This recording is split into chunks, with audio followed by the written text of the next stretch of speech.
Halo, assalamualaikum warahmatullahi wabarakatuh. Salam sejahtera untuk kita semua.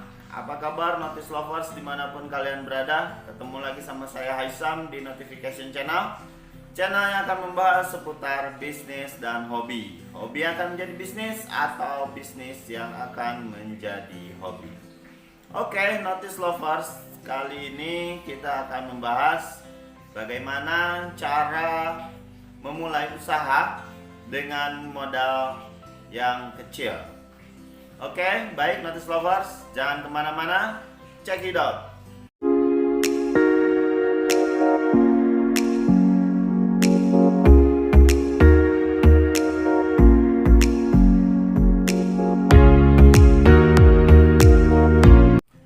Halo sayang.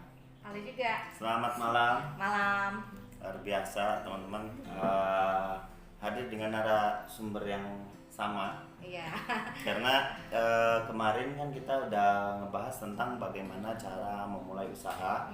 Dan ada usaha juga yang bisa dimulai tanpa modal, yaitu dengan cara in collaboration ya kemarin ya, yaitu dengan cara kerjasama. Nah sekarang saya ada pertanyaan dari Notice Lovers ini, gimana kita bisa dapat ide usaha? Gitu kan butuh ide kan. Nah gimana tuh cara kita mendapatkan inspirasi usaha itu? Iya. Langsung aja ya. Dari pengalaman pribadi yang saya sendiri dan kita tahu bahwa semua hampir rata-rata kalau rumah kan pasti punya yang namanya mesin cuci kan. Nah itu ide usaha berawal dari mesin cuci itu. Nah jadi waktu itu ada uang 500.000 ya kan, saya pakai buat langsung buka 8 cabang. 8 cabang. Apa dengan Laundry. 500.000? Laundry. Iya. 8 cabang. 8 cabang. Modalnya hanya 500.000. 500.000. Caranya? Nah caranya yang pertama beli rinso dulu dong yang pasti. Beli sabun. Ya kan, beli sabun dulu kan sama pewangi. Sabun kan itu per kilo 10.000 ya. Saya beli 10 kilo udah 100.000 ya kan. Nah terus beli pewangi. Pewangi kan satu botol 80.000. Jadi 180.000, bener nggak? Sisa duit berapa? Berapa tuh? Sisa duit 100? Sekitar 300 ribuan. 300. Ya 300 ribuan. Nah apa yang saya lakuin? Yang saya lakuin adalah saya bikin banner tanpa kaki. Kalau pakai kaki kan 70.000 tuh. Nah yang tanpa kaki itu kurang lebih harganya sekitar 35. Ya berarti sekitar hampir 270-an. Nah sisanya yang 30 itu saya bikin nota. Nah pertanyaannya adalah bikin banner apa gitu kan? Yeah. Nah banner itu banner untuk kita menerima jasa laundry, ya kan? Yang dimana saya ajak kerjasama itu yang namanya warung-warung di sekitar saya. Jadi dipasang di warung-warung mereka. Iya, gitu dipasang ya? di warung-warung mereka. Nah yang saya lakukan adalah saya menghitung HPP dulu, berapa modalnya. Nah itu kan kalau laundry kiloan kan 6.000, ya kan? Nah saya hitung kayak beli sabun apa segala macam saya hitung 1.500, ya kan? Nah ditambah lagi saya pasti perlu asisten dong yang untuk bantu saya, nggak mungkin saya kerjakan sendiri kan begitu. Nah itu asisten saya tugasnya adalah nyetrika tuh kalau yang perempuan. Nah ada satu orang yang khusus untuk ngambilin. Nah jadi si bannernya itu kita titipin ke warung-warung. Ke warung-warungnya Ya. Ya. Nah jadi yang tadi saya hitung 1.500 itu udah sama semuanya ya. Ditambah lagi itu 1.500 lagi itu upah saya kasih yang jadi asisten kita. Jadi asisten ya setrika sama masukin plastik, terus ngambilin pakaian kotor. Ya, itu udah 3.000 tuh. Nah, dari yang 3.000 saya kasih bagi hasil per kilo Rp1.000. Setiap outletnya. Setiap outlet. Toko atau warung-warung yang saya titipin bannernya. Jadi misalnya dia terima sehari 20 kilo, berarti 20 kilo langsung dia potong 20.000. Kalikan 30 hari, ya kan? 600.000 tanpa modal. Dia bisa dapetin cuman naruh banner saya. Nah, untungnya kita berapa? Untungnya kita 2.000 rupiah. Tapi kan jangan lihat 2.000-nya dong. Kita kan main banyak. Kali 10 kilo per toko. Hampir rata-rata itu 20 kilo. 20 kilo. Ya, hampir Bisa rata-rata dihitung berarti 400.000 per tokonya. 20 kilo kan, 20 kilo kali 6.500 kan, itu 20 kilo per toko kali 8 dong, ya kan, kali 8. Jadi kita main banyak. Jadi nggak mungkin saya pasang sendirian gitu di rumah gitu, atau saya punya tempat gitu, saya pasang sendiri, enggak. Saya kalau apa-apa selalu main banyak. Dengan cara apa? Saya memitrakan, bukan memitrakan ya, artinya in collaboration ya. Iya, in collaboration tadi. Bahwa saya menaruh banner-banner untuk saya kasih mereka juga keuntungan. Padahal keuntungannya juga kan belum kelihatan saat itu. Gitu. Jadi modal cuma 500.000, saya punya 8 cabang langsung 8 cabang. Jadi ditempel-tempel di warung. Gitu. Jadi untuk mendapatkan ide usaha itu mungkin kita bisa lihat di sekitar dulu ya. Iya, dengan melatih insting tuh yang pertama tuh, yang terpenting tuh insting. Dan in collaboration tuh pasti jalan karena kan seperti halnya saya taruh banner kan di toko-toko atau di warung-warung kan. Nah, kebanyakan itu salon yang saya titipin justru. Karena salon-salon kan biasanya ibu-ibu rumah tangga tuh. Nah, salon itu saya tempelin menerima laundry. Misalnya contohnya salonnya namanya Princess, ini contoh. Nah, jadi nama laundry kita misalnya kebetulan nama laundrynya kita Raja Laundry. Nah, Raja Laundry itu by Raja Laundry. Jadi Princess Salon menerima jasa laundry tapi tulisnya by Raja Laundry seperti itu. Jadi nama tokonya dia itu dimasukkan dalam banner yang kita akan buat. Nah, tapi sebelum bikin banner kita tanya dulu dong sebelumnya sama dia, mau nggak dia kita tempelin bannernya tapi ditaruh nama toko dia di dalam banner tersebut.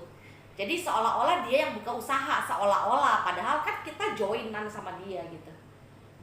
Tuh, kayak gitu guys. Jadi dari mana kita bisa dapat ide usaha, yaitu bisa dengan melihat, dengan memanfaatkan sekitar kita dulu ya, dan tentunya juga Notice Lovers harus melatih insting usahanya ya. Betul. Tadi modal 500.000 bisa bikin 12 cabang. 8 cabang.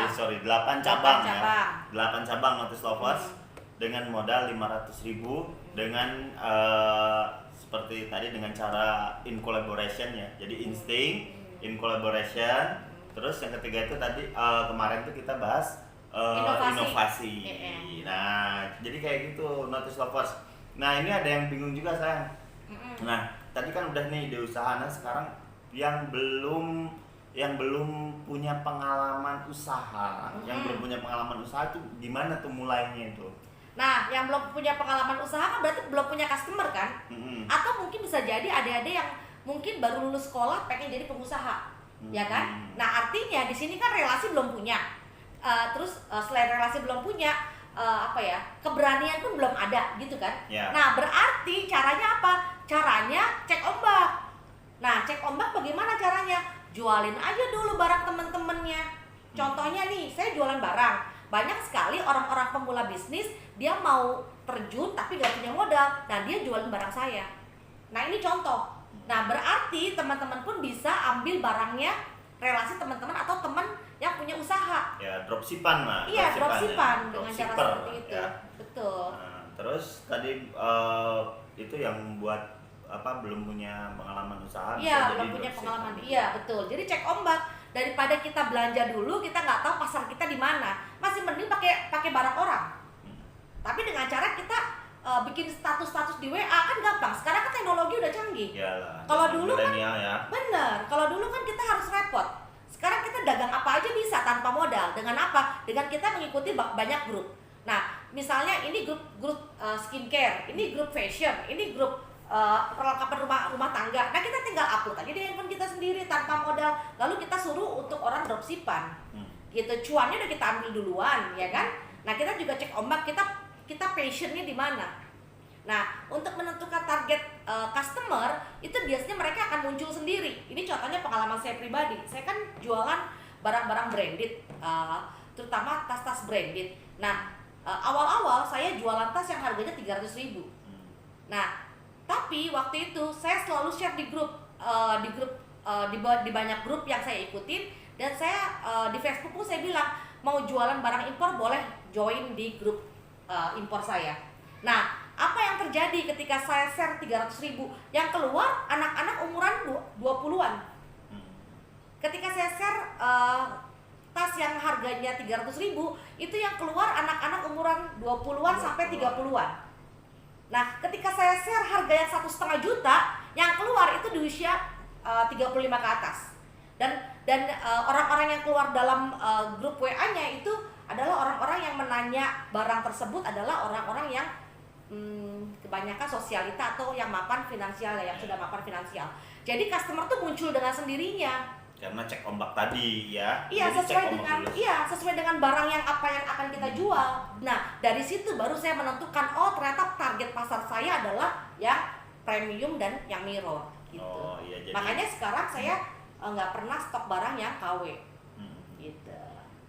Jadi kayak gitu notice lovers ya. Jadi yang belum punya pengalaman usaha bisa dropshipan dulu gitu ya. Iya, untuk cek ombak. Untuk cek ombak. Nanti Iya. kita bisa tahu nih pangsa pasar kita itu yang mana gitu iya, ya. betul. Nanti kita akan melihat sendiri.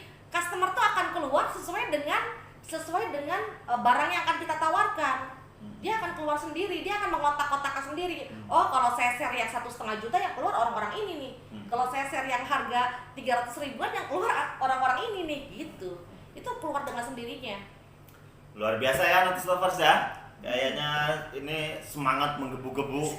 Ya memang seperti itulah ya. Memang dia ini baterainya nggak bisa habis guys. Alin ya.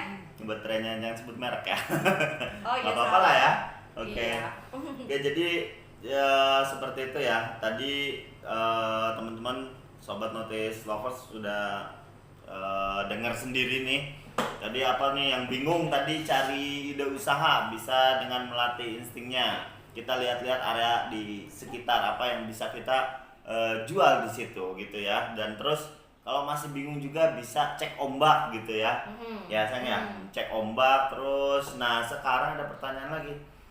Untuk memulai usaha itu baiknya kita langsung sewa tempat kah atau bisa di rumah dulu dan gimana tuh?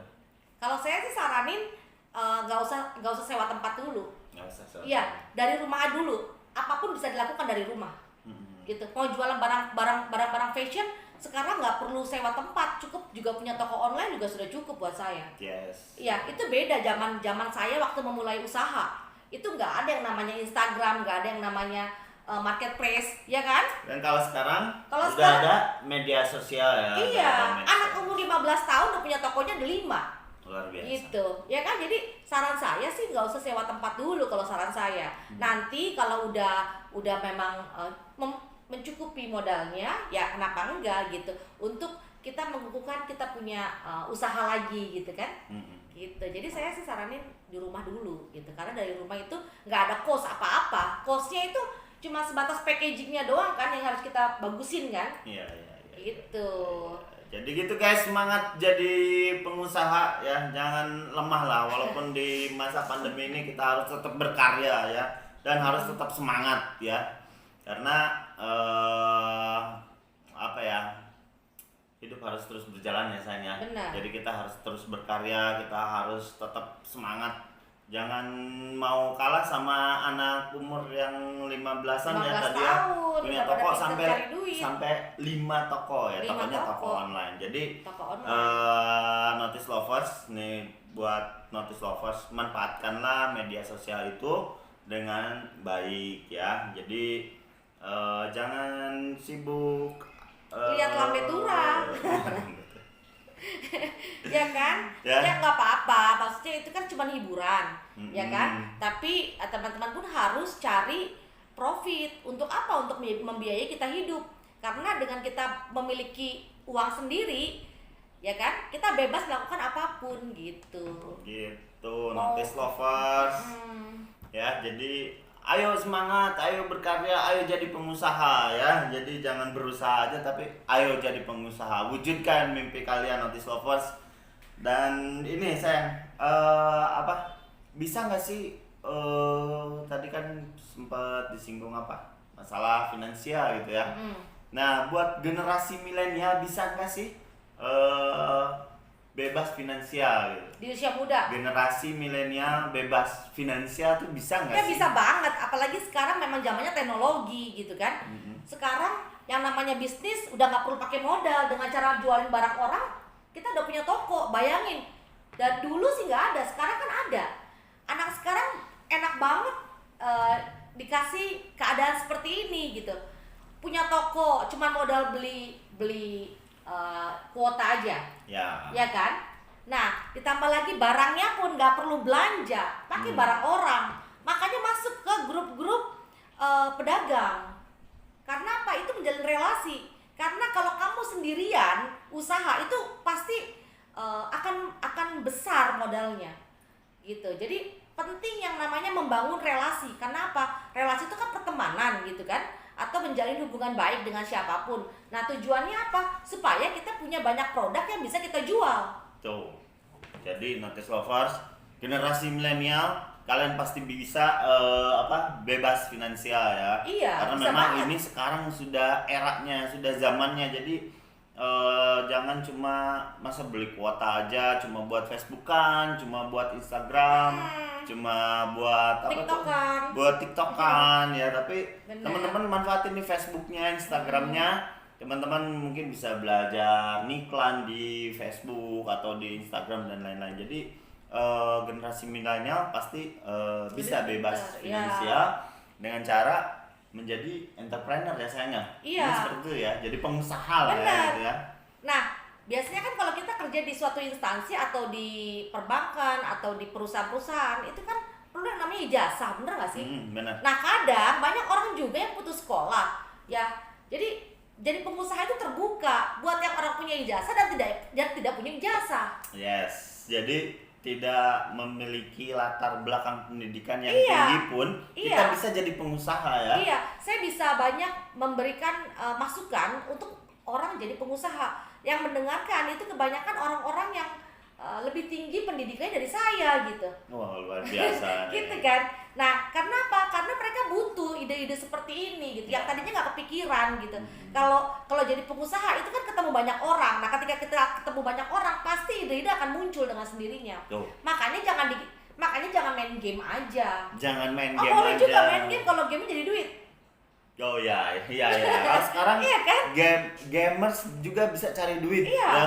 Jadi bisa. masa kalian nggak bisa gitu ya? Ayo jangan kebanyakan mikir lah, jangan kebanyakan mikir, jangan kebanyakan diam, jangan kebanyakan rebahan. Ya, jangan. Ayo berkarya gitu ya. Iya Sayang, ya. betul, harus ketemu banyak orang. Nah, ketemu banyak orang kan nggak selalu harus face to face kan, ya kan? Kita bisa ketemu lewat media sosial pun, ya kan? Ya. Berkenalan lewat media sosial pun, ya kan? Baru kita bertukar cerita, bertukar pengalaman, bertukar apa sih kira-kira gitu kan? Bisnis apa yang lagi dijalanin? Untuk apa tujuannya? Untuk biar dapat informasi, ya kan? Menjalin tadi ya relasi Iya, juga. relasi Ya. gitu. Sebanyak-banyaknya mengumpulkan informasi. Nah, sama seperti halnya ketika saya waktu itu mau buka brand HNO. Nah, di mana saya HNO kan nama hijab atau jilbab yang memang kita baru luncurkan. Nah, itu pun saya juga banyak berkenalan sama toko-toko kain tuh awalnya gitu kan. Sekarang udah nggak repot lagi harus datang ke Tanah Abang atau datang ke grosir-grosir yang lain gitu kan. Cukup dari handphone saya bisa lihat ratusan warna, motif dan lain sebagainya. Ya karena awalnya ketemu mereka dulu gitu. Lewat apa? Lewat Instagram, lalu saya chat, lalu saya ngobrol gitu. Gampang banget sekarang. Nah, jadi Notice Lovers jangan banyak alasan lagi ya, gak punya duit. Nah, nyatanya 500.000 bisa.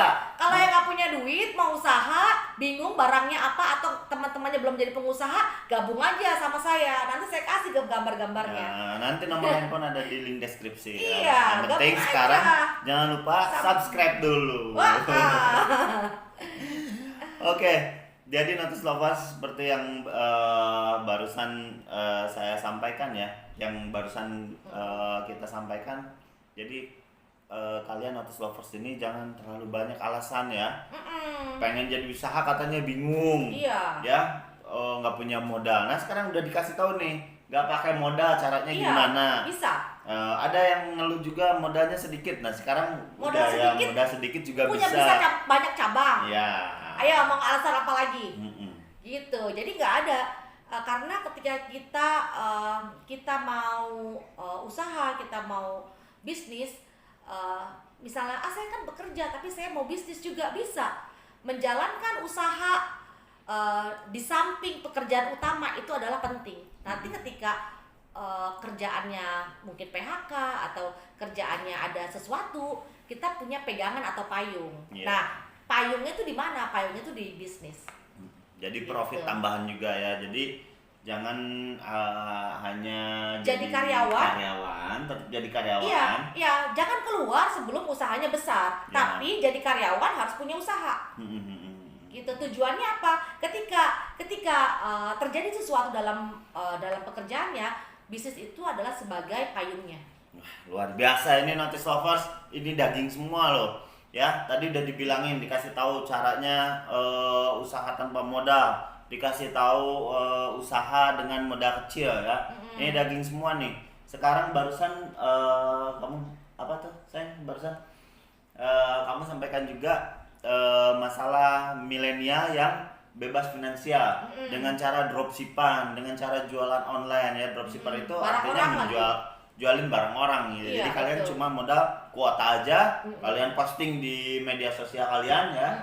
Dan sekarang jadi sampingan juga ya untuk kerjaan. Itu salah satu faktor di mana milenial bisa bebas finansial. Seperti itu ya sayang ya. Betul. Oke, dan untuk buka cabang ini nih sayang nih. Nah, untuk buka cabang itu gimana sih? Buka cabang usaha kayak tadi kan modal 100.000 tuh. Ada cabang 8. Nah, itu gimana tuh? Apa yang gimana kan kita kerja sama tadi sama toko-toko atau sama warung-warung. Kalau sih sama salon kebanyakan. Iya, maksudnya kalau misalkan kita udah besar. Baiknya investasi itu, apa? Kayak gitu deh. Investasi apa supaya kita nanti mungkin punya tempat sendiri, nggak perlu sewa gitu ya. Nah, saya sih saranin ya, kalau bicara tentang pengalaman pribadi saya lagi gitu kan, teman-teman kalau mau ngambil aset dalam bentuk mau ruko atau toko gitu kan, sebaiknya jangan melakukan kesalahan seperti yang saya lakukan saat itu gitu. Apa tuh kesalahannya? Saya ngambil tempat itu saya cicil ke bank. Nah, sebaiknya masih mending teman-teman cicilan itu yang waktu itu kan cicilannya 15 juta. Masih mending cicilannya 15 juta itu kita dalam bentuk emas ya. Nah, nanti sekitar 5 atau 10 tahun lagi udah pasti akan meningkat. Gitu. Kalau saya sih sarankan lebih ke emas. Nah, kalau emas pun nggak bisa besar-besar. Nggak apa-apa beli yang 15 jutaan aja. Atau teman-teman sanggupnya 5 juta ya belinya yang 5 jutaan. Nanti kan kalau ke teman-teman butuh modal kan bisa dijual tuh. Karena itu nilainya liquid gitu. Saya sih saranin nggak usah beli aset, maksudnya kayak tanah kan lama nggak liquid. Masih mending yang aman adalah ketika teman-teman punya uang, keuntungan harus dimasukin ke dalam investasi emas. Jumlahnya berapapun kalau ada lebih nabung gitu lah. Iya. Nah, gini contohnya begini. Misalnya teman-teman modal kayak saya gitu ya. Pertama kan modal 25 juta gitu ya. Nah, waktu itu kan dalam setahun kan itu bisa menjadi 200 juta. Nah, yang 25 juta kan kembali kan. Nah, dari yang 175 itu, nah sebaiknya saya sarankan 50%-nya teman-teman 50%-nya masukin ke modal lagi, 50%-nya diinvestasikan ke emas. Gitu. Kalau saya sih saranin gitu. Jangan semuanya dimasukin ke modal karena usaha itu sifatnya tidak pasti. Usaha itu bisa jadi memiliki kerugian. Ini makin seru aja ya Notice Lovers. Jadi mungkin bisa dianalogikan ke reinvest ya. Kalau misalkan orang nabung, saving itu nabung reksadana atau saham, nanti ketika ada profit kita reinvest lagi, karena, kayak gitu ya. Iya, karena emas itu memang benar-benar dengan adanya COVID ini sangat terbantu banget dengan kenaikan emas yang kemarin. Itu benar-benar terjadi gitu. Karena memang angka emas itu nggak pernah turun ya. Iya, nggak pernah turun. Kan sebelumnya kan sekitar 500 ribuan kan. Sekarang udah hampir 1 juta dan kemarin juga kan untungnya untung besar banget yang pemain emas gitu. Bener banget itu. Wah, luar biasa ini Notice Lovers ya. Gimana? Sudah dapat pencerahan? Ya, mau usaha apa? Nah, ini satu lagi ya. Kenapa saya tidak menyarankan KPR gitu? Karena nilai KPR itu biasanya kan panjang, masanya panjang 15 tahun. ya kan, 20 tahun. Mungkin pada saat awal bisnis teman-teman berpikir bahwa itu mah angsurannya kecil, bener nggak? Pasti mikirnya begitu. Ya pasti kebanyakan Ya kan? orang kayak gitu. Padahal bisnis itu setelah 5 tahun udah ngos-ngosan loh mau survive. Ya. Nah itu yang harus dicermati, bahwa 5 tahun itu biasanya pengusaha udah ngos-ngosan. Kenapa? Udah capek kan, semangatnya udah beda sama yang pertama. Nah sementara angsurannya masih 10 tahun lagi, kan dia kan ngambil 15 tahun. Ya. Nah kenapa banyak aset-aset yang ketika di tahun ke-6, ke-7, ke-8 gitu kan berat nyicilnya, karena udah kehabisan energi gitu. Nah nanti setelah tahun ke-10 dia akan semangat lagi, mungkin menemukan bisnis yang baru, itu mungkin gitu. Makanya saya sarankan masih mending bertahan dulu untuk 5 tahun pertama, lagi bisnis bagus-bagusnya itu investasi di emas. Ya, jadi seperti yang kemarin kita ceritain juga ya, Iya. jangan ngutang gitu ya, Jangan lebih ngutang. baik saving aja, lebih Iya. baik nabung dulu aja, nanti kalau sudah cukup baru kita Iya, nabungnya kalau bisa emas ya. Ya, 20% dalam uang cash, 80%-nya emas. Karena kalau nilainya baik itu tanah atau rumah atau apapun yang nilai cicilannya panjang itu dihindarin. Kenapa? Karena yang tadi bahwa dalam bisnis tidak ada kepastian. Hari ini lu bisa untung tapi besok lu bisa buntung. Nah, Gitu. itu. Jadi pengusaha harus siap rugi ya. Jangan mau untung aja gitu ya. Tapi Jadi- juga nggak selalu rugi. Akan banyak keuntungan. Nah, itu sayang gimana sih kita menyikapi ketika usaha kita rugi? Bener nggak? Gimana kita menyikapinya? Kan bisa kelihatan kalau untungnya 10 kali, ruginya 2 kali, masa iya nggak mau diterusin sih? Ya. Bener nggak? Kalau ruginya 10 kali, ya kan? Nah, masih tetap dicoba, tetap 10 kali ke depannya masih rugi, tutup bisnisnya, ganti yang lain. Ganti yang lain. Ganti yang Jangan tutup terus kalian tidur ya. Iya, ganti yang lain. Tutup tapi ganti dengan usaha yang lain. Usaha yang Gitu lain. ya, sayang ya. Iya. Oke, jadi Kalau ini saya paling gampang buka usaha, saya pun paling gampang menutup usaha ketika usahanya sudah tidak profit. Karena buat apa bertahan? Tapi itu pun dalam arti saya menutup usaha ketika 1 tahun saya melihat terjadi minus terus. Saya misalkan dikasih usaha yang 1 bulan minus, 2 bulan minus, 3 bulan, terus saya masih coba. Karena apa? Saya sifatnya penasaran. 6 bulan pun dikasih minus, saya masih coba. Tapi udah setahun, udah nyerah, udah tutup, Belum selesai. batas waktunya 1 tahun Iya, berarti ya. 1 Kita tahun. harus mencoba Iya. usaha itu dalam waktu 1 tahun lah 1 ya tahun. idealnya ya. Tapi itu pun hanya beberapa usaha saja yang mungkin ditungguin sampai 1 tahun. Tapi ada juga usaha yang 6 bulan ternyata menunjukkan hasil dan hasilnya berlipat-lipat gitu, banyak yang seperti itu. Yes, jadi kalau kita mau lihat perkembangan usaha itu kita harus bertahan dulu dalam waktu 1 tahun gitu ya. Ya, karena kan nggak bisa dong 3 bulan mungkin orang nggak kenal siapa kita, Ya. gitu kan? Mungkin gitu. Jadi kalau misalkan 3 bulan pertama kita jualannya masih sepi, Iya. gitu ya, masih Iya. gitu. Karena saya pun merasakan ketika saya baru usaha fashion itu sebulan, 2 bulan, 3 bulan biasa aja tuh orang nanggepinnya. Tapi di atas 6 bulan orang udah mulai tanya. Kenapa? Karena ada nilai trust tadi. Oh ternyata si Olive nih jualannya konstan gitu. Loh ternyata jualannya beneran ini gitu. Jadi kembali lagi tuh kayak kemarin trust ya. Iya betul. Jadi harus dijaga trust customer. Iya. Kayak gitu ya sayang. Iya betul. Nah, ini sebenarnya obrolannya sangat menarik ya sayang ya. Tadi sudah banyak pembahasan Notice Lovers. Dan yang terpenting ketika kita mau mulai usaha itu jangan kebanyakan mikir mungkin gitu ya. Kan Notice Lovers ini karena kebanyakan katanya bingung, duitnya nggak ada, bingung, modalnya kecil, bingung, nggak punya tempat. Nah sekarang di sini dibongkar semua. Jadi buat Notice Lovers nggak ada alasan kalian untuk tidak berkarya, untuk kalian tidak menjadi pengusaha ya. Karena Notice Lovers ini kebanyakannya milenial sayang. Ya, jadi kebanyakannya milenial. Jadi buat milenial kalian pasti bisa bebas finansial. iya itu pasti. Oke, sayang mungkin ada pesan buat Notice Lovers nih hari ini. Pesannya ya jangan cepat lelah, karena segala sesuatu yang indah pun tidak akan mungkin tidak dilalui dengan proses gitu. Yang penting prosesnya Notice Lovers.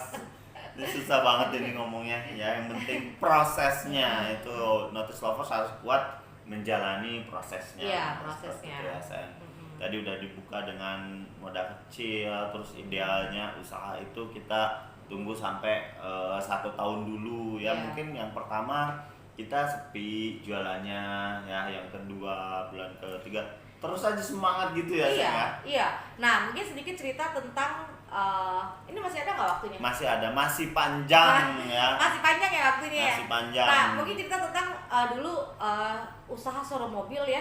Waktu itu kan saya usaha tanpa modal ya, yang cuman modal 15 juta sewa tempat, dan barang-barangnya adalah barang-barang customer. Sampai akhirnya di satu titik saya mengalami tingkat yang tertinggi, penjualannya cukup banyak. Tapi namanya manusia saat itu ya kan, ketika diajarin hal-hal, oh ternyata gampang loh dapat duit dari bank. Nah, itu yang saya lakukan. Sampai akhirnya saya tidak mampu memiliki kemampuan untuk bayar. Gitu. Sampai akhirnya saya kembali lagi bisa naik. Dan sampai akhirnya saya duduk bersamaan dengan almarhum Bob Sadino. Itu yang paling terujung buat kiprah saya dalam bisnis showroom mobil. Jadi buat saya itu udah klimaks. Gitu. Nah, ketika kita sudah mencapai klimaks, udah nggak mau lagi, apalagi bisnisnya, gue udah buktiin gitu loh, gue udah bisa nunjukin. Jadi akhirnya kesananya itu udah tinggal jalanin aja. Ibarat kita udah melewati proses ombak yang cukup besar, sampai akhirnya ketemu sosok orang yang diidolakan, dan beliau sendiri mengakui bahwa yang namanya sukses itu seperti ketika kamu bersama saya di sini. Karena tidak semua orang bisa duduk bersama dengan saya di sini. Luar biasa. Itu Bob Sadino ya. Itu Bob Sadino bilang sama saya seperti itu, dan mengundang langsung kan saat itu. Gitu. Jadi karena saya bisnis. Coba kalau saya jadi karyawan belum tentu kan saya dipanggil sama beliau. Kan gitu. Luar biasa ya di Notice Lovers. Ya. Mungkin pengalaman dia ini memang yang saya tahu sangat luar biasa ya, sampai nggak luar biasa sih, biasa aja ya kan. Ya biasa aja, tapi buat kita kan itu sesuatu hal yang luar biasa. Benar nggak Notice Lovers ya? Jadi dari sharing ini Notice Lovers, kita bukan cuma omdo ya, kita bukan omong doang, tapi ada kita bukti. memang sudah menjalaninya gitu ada ya. bukti yang sudah dijalanin, banyak Ya. sekali hal yang sudah dilewatin. Jadi asam garam laut itu sudah ditelan lah ya. Iya. Oke, luar biasa ini. Oke. Saya sebetulnya apa ya? Masih Masih banyak lah ya, masih banyak yang Nanti dilanjut lagi karena nanti teman-teman bosan dengar kita. Oke. Oke, Notice Lovers nggak bosen kok. Ya. Waktunya kita sebentar ya. Jadi mungkin next di lain kesempatan kita ketemu lagi ya, sayang ya. Ya. Oke, Notice Lovers, jangan lupa subscribe, like, dan komen ya. Kalau ada pertanyaan silahkan ketik di kolom komentar. Oke sayang, Ya. terima kasih sekali Ya, lagi sampai sudah hadir ketemu di lagi. Notification Ya. Channel. Dan buat Notice Lovers di rumah, pesan saya sekali lagi, jangan berhenti berkarya walaupun di masa pandemi. Tetap jaga semangat, jaga kesehatan. Oke, terima kasih. Assalamualaikum warahmatullahi wabarakatuh. Bye bye, Notice Lovers. Bye.